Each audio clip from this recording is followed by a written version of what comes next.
we light our chalice to signify our commitment to support one another in our personal and spiritual quest for wisdom and understanding. May the flicker of the chalice light remind us to offer sensitivity, respect, honesty, generosity, and love to all gathered here.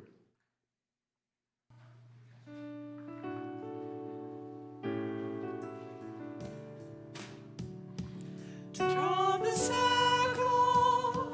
circle wide. Draw the circle wide. No one is alone, we'll be side by side. Draw the circle wide. Draw the circle wide. Draw the circle wide.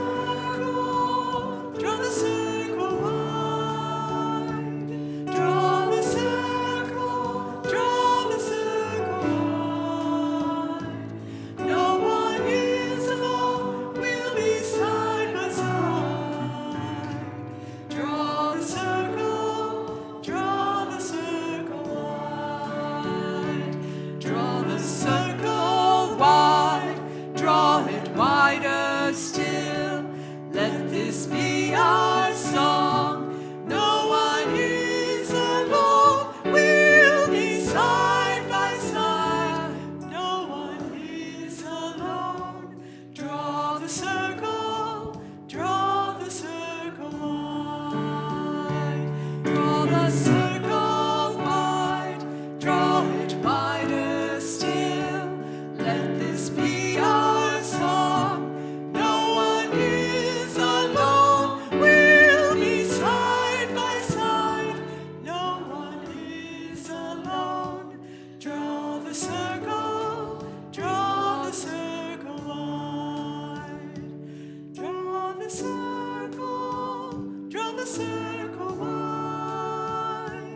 Draw the circle wide. No one is alone, we'll stand side by side. Draw the circle wide. Draw the circle wide, draw it wider still. Let this be our song. No one is alone, we'll be side by side. No one is alone. Draw the circle wide. Draw the circle wide, draw it wider still. Let this be our song. No one is alone, we'll be side by side. No one is alone. Draw the circle wide. Draw the circle wide.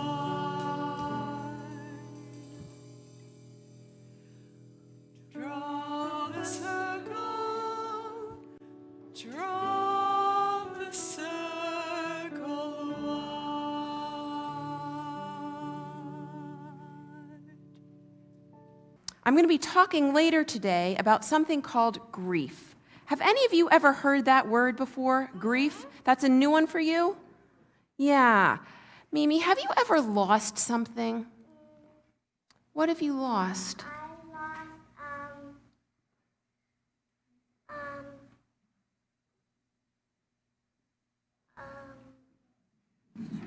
Maybe it's happening even right now. Your words.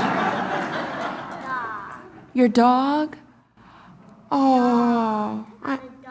A doll, not a dog. Either, right?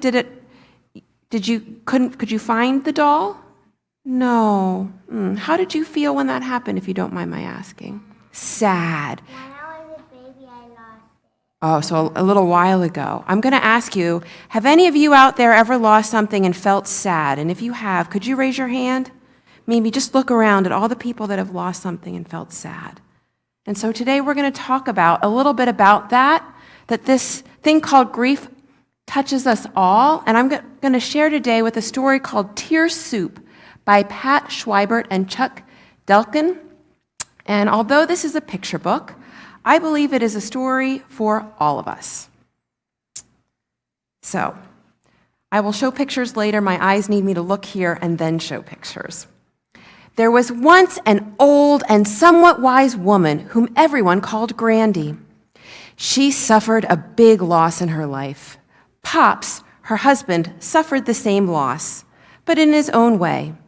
This is the story of how Grandy faced her loss by setting out to make tear soup.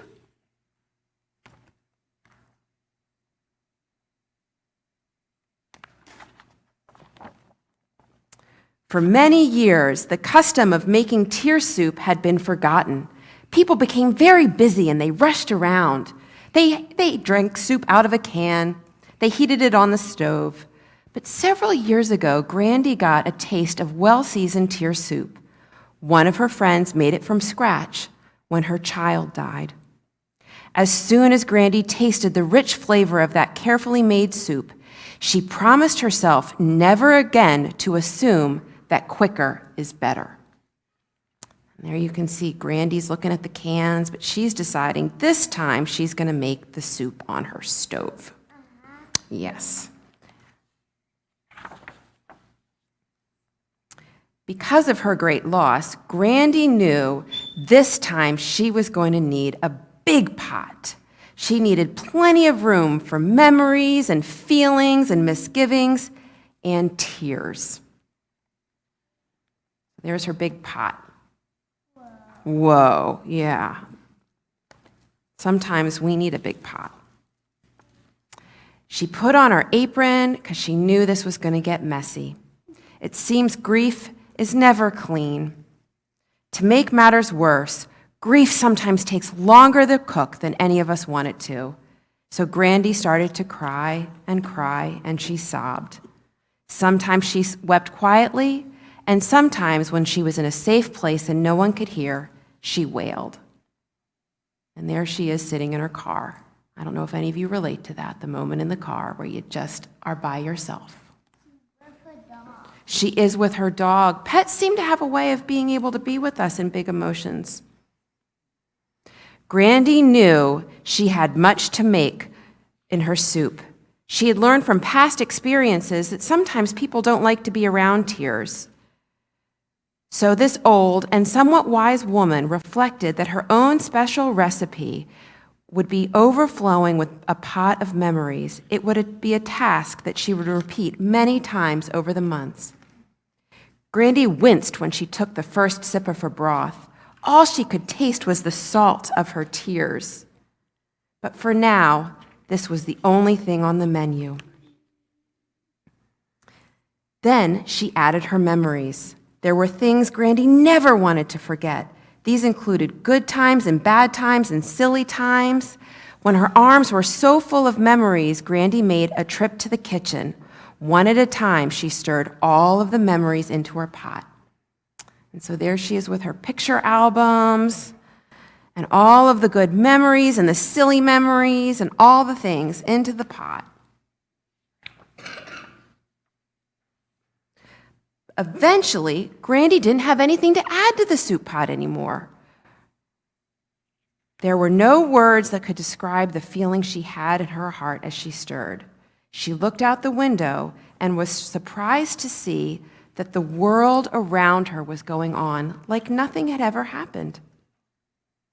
There were days when Grandy was so hungry for an ear, she wanted to share her bowl of soup with somebody. But sometimes even Grandy's friends passed by. Uh-oh. What do you think she should do? I think,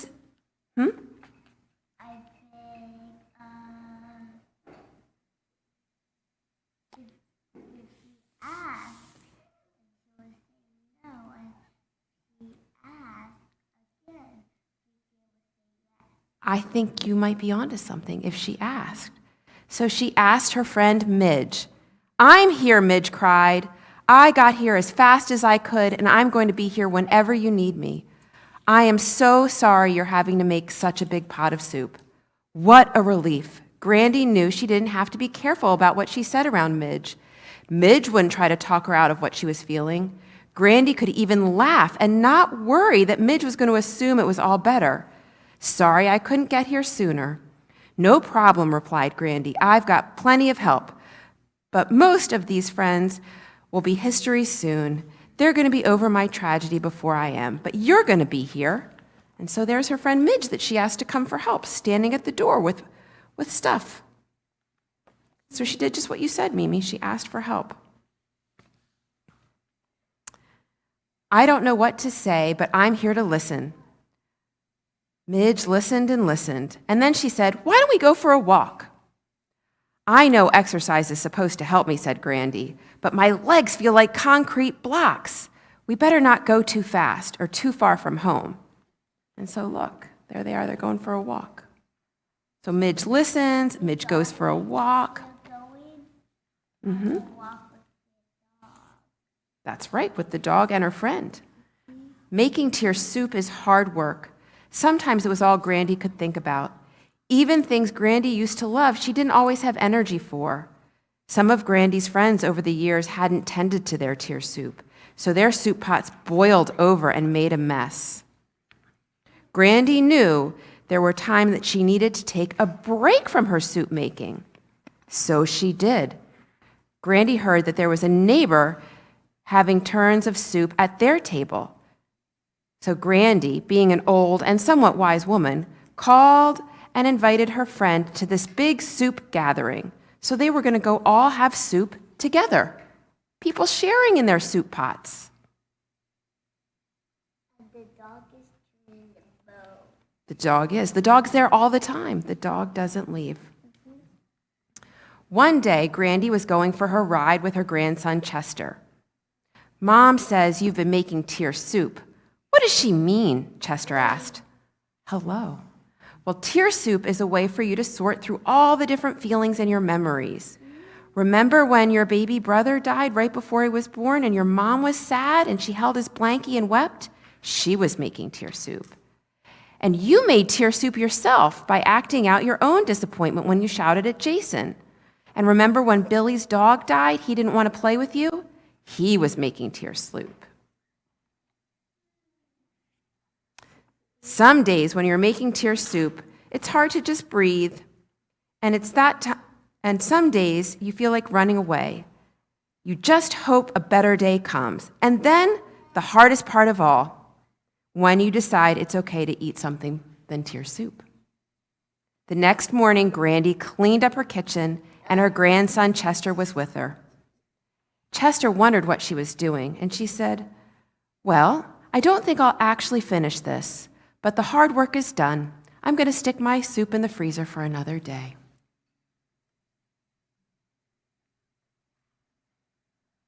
Yeah, Grandy's the freezer. So Chester asked, "What have you learned by making tear soup, Grandy?" And she said, "I've learned that grief is like a pot of soup. It changes the longer it simmers, the more you put into it. I've learned that some people might say unkind things, but nobody really means to hurt your feelings. Most importantly, I've learned that something deep down within all of us that helps us survive even the things we think we can't. Grandy, you know so much. What am I going to do after you die?" And Grandy said, "Don't worry. I'll leave you my recipe of tear soup." The end. So friends, I think you are headed down or out or somewhere right now. You're headed down. So if you take your walking feet and you're going to head down, thank you for sharing with me. Have a wonderful time. And we have some hand gestures too. Oh no. Here we go. Oh, not yet. May your mind be open to new learning, and may your lips speak truth into the world. May your heart know love.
Today's reading is Braiding Sweetgrass, Indigenous Wisdom, Scientific Knowledge, and the Teaching of Plants by Robin Wall Kimmerer. From bow drill to tinder to fire, it was Mother Cedar. When sickness came, the people turned again to her. Every part is medicine for the body, from the flat sprays of foliage to the flexible branches to the roots. And throughout, there is powerful spiritual medicine as well. Traditional teachings recount the power of cedars is so great and so fluid that it can flow into a worthy person who leans back into the embrace of her trunk. When death came, so came the cedar coffin. The first and last embrace of human beings was in the arms of Mother Cedar. Just as old-growth forests are richly complex, so too were the old-growth cultures that arose at their feet.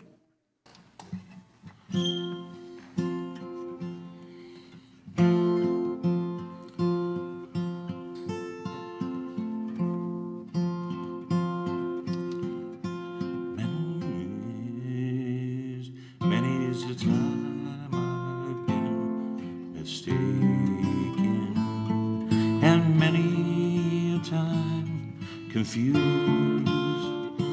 Yes, and I've often felt forsaken, and certainly misused. But I'm all right, I'm all right. I'm just weary to my bones. Still, you don't expect to be bright and brilliant so far away from home, so far away from home. And I don't know a soul who's not been battered. I don't have a friend who feels at ease. I don't have a dream that's not been shattered or driven to its knees. Oh, it's all right, for we live so well, so long. Still, when I think of the road we're traveling on, I wonder what's gone wrong. I can't help it, I wonder what's gone wrong. And I dreamed I was dying. Dreamed that my soul rose unexpectedly, looking back down at me, smiled reassured. I dreamed I was flying high up above. My eyes could clearly see the Statue of Liberty sailing away to sea. I dreamed I was flying. Come on the ship they call Mayflower. Come on the ship that sails the moon.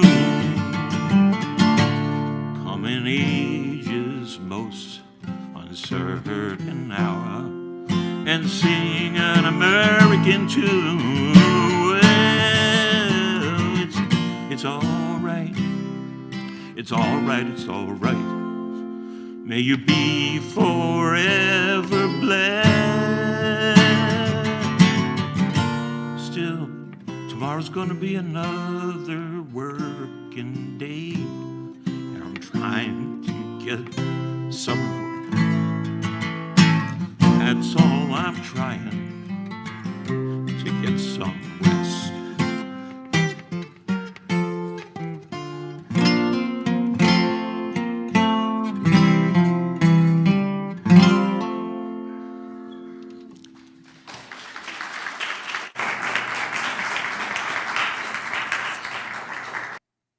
before we get into anything here, first I want to say my name is Megan Malick. I'm ordained with the United Church of Christ. Currently, I serve as a licensed marriage and family therapist, and I do work in the arena of grief and loss. And when Reverend Kristen and I first Zoomed to talk about this, we weren't sure what today would be. And so I simply want to honor that when we were planning Rooted in Support and this service, we weren't yet post the election. And today we are. And so I'm kind of holding tenderly with you all of that. But a framework that I work with all of my clients with is that I believe change equals loss, because even the change we want means we're losing something, i.e. when you're at a wedding and you see people, the couple getting ready to marry, and people's eyes tear up, right? One way of being is ending and a new way is starting. And so grief comes. Grief is a guest at the wedding, at the birth, at the retirement, at the all of that. So, and loss equals grief. So I just want to make space and hold that it will be with us both for the losses you personally have had, you as a congregation have had, and I think collectively as a we, as the song kind of taps into the American tune, we may be grieving some of what we are losing as a we, or saying we might get the anticipatory grief. Anyway. Before I get started, I just like a sense of like, if I say the G word, some people are like, yes, I'm super comfortable with that, and other people are like, yeah, would rather go to the bathroom right now. So can you just show me by hand like where you are today with that? That will help me. Like, are you comfortable with grief? Are you not? Yeah, okay. That's what I thought. So anyway, will you take a moment and just breathe with me? And if it's right for you and your body, you can put your feet on the floor. And if it's not right for you and your body, don't do that. And if it's right for you and your body, you can close your eyes or soften your gaze. And we're just going to take 3 breaths together. You're going to imagine you have a balloon in your rib cage, and it's going to open wide, and it's going to open front and back, and it's going to open up and down. So we're going to go.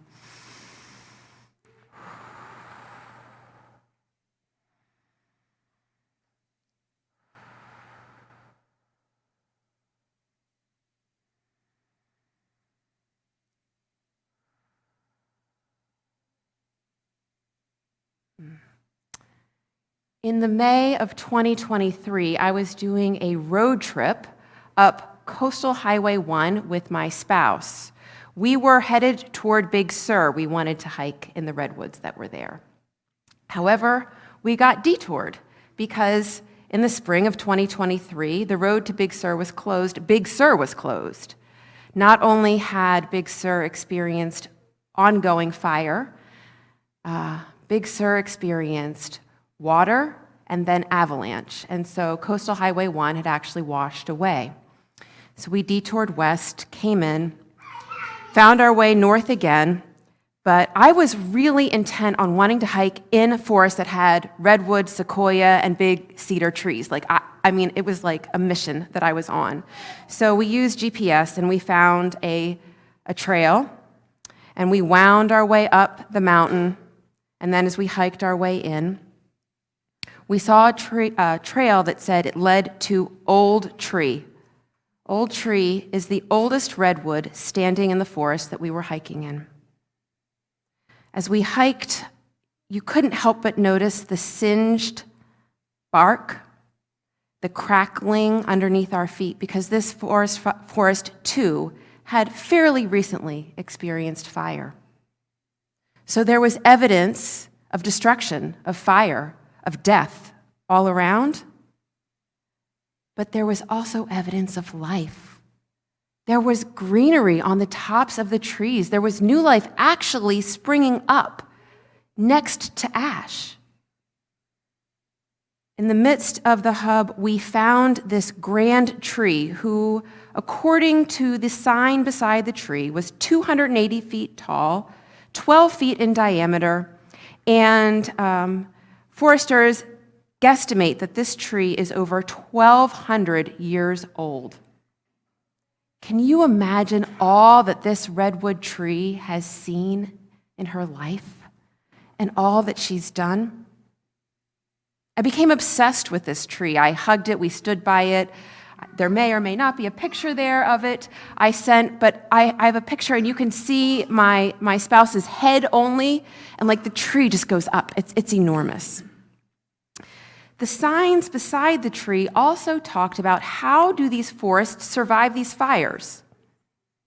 And some of it is the tannin in the bark, and some of it is that their greenery absorbs from the fog in the area water. And a large part of it is the root structure that is connected underground. These are old growth forests, these trees.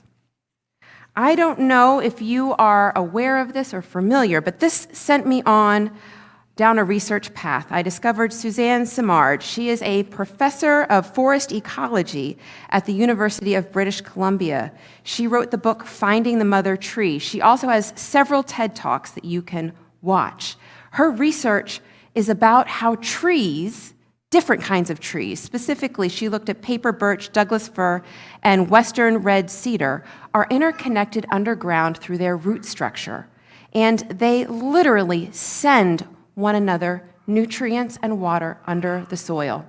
When the tree in the center of the forest is burning and suffering, the trees in the outer ring send life, send water, send food. Better yet, there are these mycorrhizal networks. These are the fungi that go onto the roots and help this communication happen. So literally, all parts of the forest are working together.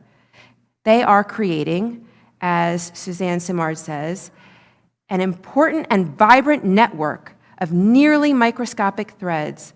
They recycle air, soil, water in a continuous cycle of balance and replenishment.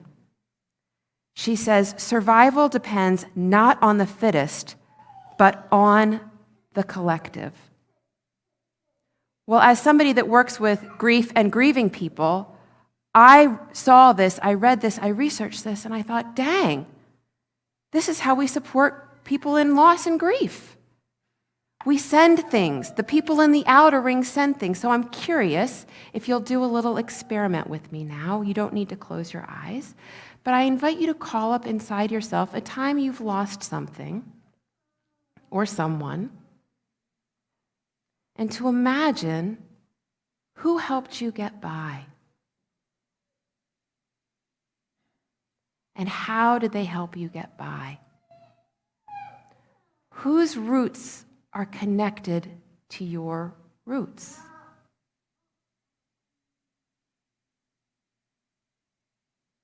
Whose roots feed you?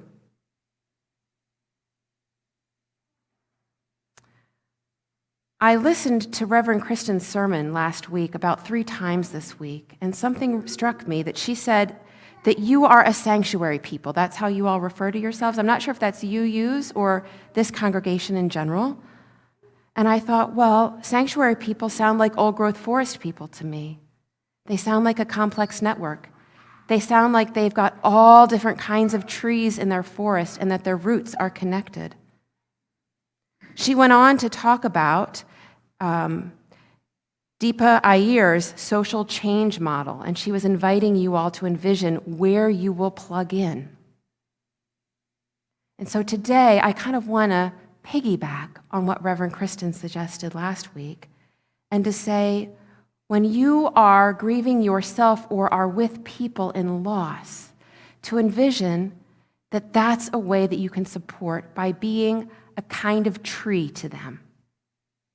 Now, if you're like me, sometimes you can try to be all the kinds of trees to all the kinds of people. I don't know if any of you relate to that. Doing this and doing that and running here and running there, and that gets exhausting, right? So I'm going to date myself. I don't know how many of you remember the movie Steel Magnolias. It was a 90s classic. So in the film Steel Magnolias, Sally Field plays a mother whose daughter, played by Julia Roberts, dies in young adulthood. She's a young mother. And Sally Field is part of a network, a tree hub, if you will, of women. And each of the women are different types of trees, and they give different kinds of support. So the day of the funeral, Sally Field she's just bereft with grief. She's wailing, she's raging, she's screaming.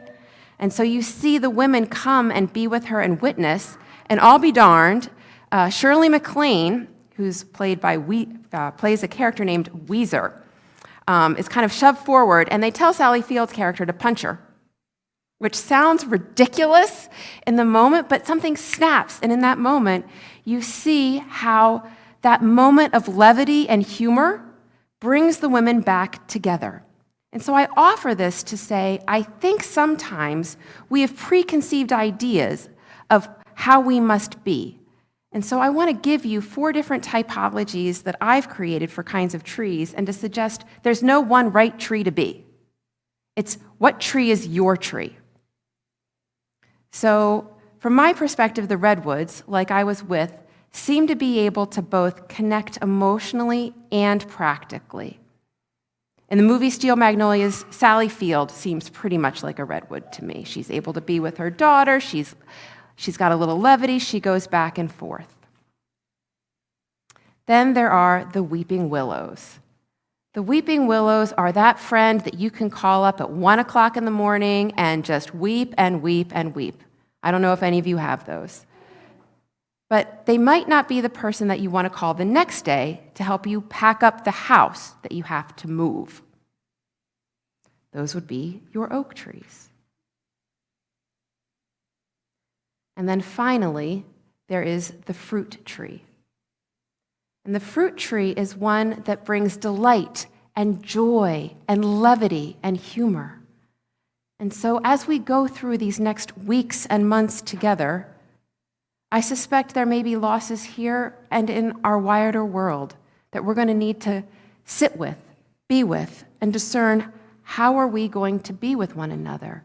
And I just invite you, as you look at the social change model, to consider what kind of tree or gift you can bring and give, and to free each other from the burden of trying to make everyone be your tree or to try to make yourself be a tree that you're not.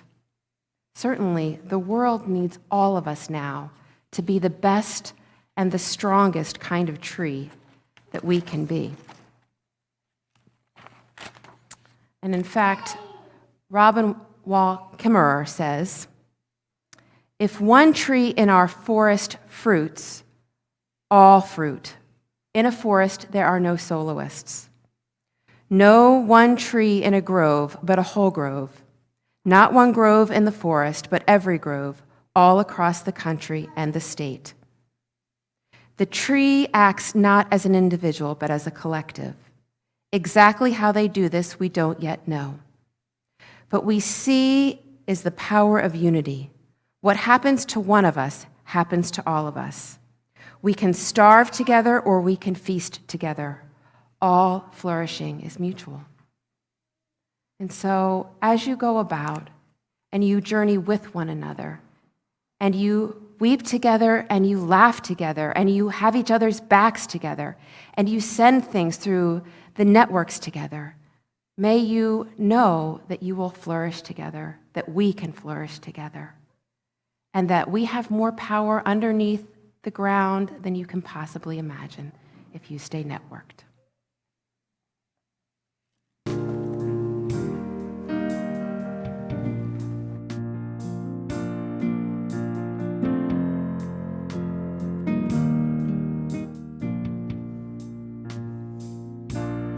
Comfort me, comfort me, comfort me, oh my soul.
Please join us in extinguishing our chalice and your home chalices, if you have them, with these words. We extinguish this flame, but not the light of truth, the warmth of community, or the fire of commitment. These we carry in our hearts until we are together again.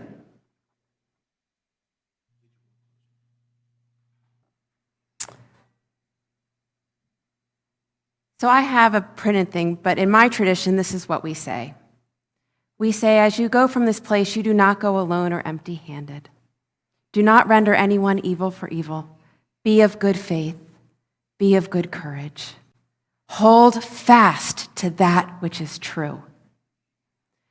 Go in peace, and may you truly hold fast to that which is true.